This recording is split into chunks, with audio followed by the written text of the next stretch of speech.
தமிழ்நாடு முதலமைச்சர் தாய் உள்ளத்தோடு உடனடியாக இந்த அம்மா உணவகத்தை, அரசு உணவகத்தை தமிழ்நாடு முழுமைக்குமாக திறக்க வேண்டும் என்று அவர்களுக்கு இந்த சங்ககிரி டிரைவர்கள் சங்கத்தினுடைய சார்பாக ஒரு தாழ்மையான வேண்டுகோளை, கோரிக்கையை வைக்கிறோம்.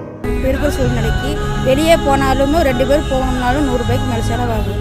இங்கே வந்தால் 10 ரூபாயோட முடிஞ்சிடும். சாப்பாடை பற்றி எந்த ஒரு பிரச்சனையும் இல்லை. நம்ம வீட்டு உணவு மாதிரியே இருக்கும்.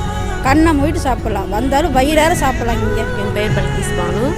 அஸ்ஸலாமு அலைக்கும். நான் திருப்பூர்லேருந்து வந்திருக்கிறேன். நாங்கள் ரொம்ப ஒரு இதில் தான் இருக்கோம், வறுமை கோட்டில் தான் இருக்கிறோம். என்னுடைய கூட பிறந்த தங்கச்சி, அவளுக்கு கணவர், ஹஸ்பண்ட், ஒய்ஃப்லாம் இல்லை. இங்கே தான் ட்ரீட்மெண்ட் எடுத்துகிட்டு இருக்கிறோம். எப்போ வந்தாலும் சரி என் அம்மா உணத்தில் சாப்பிட்டு போகிறதுக்கு எனக்கு சௌகரியமாக இருக்குங்க. அதுக்காக நான் நல்லா பிரார்த்தனை பண்ணிட்டு நன்றிங்க.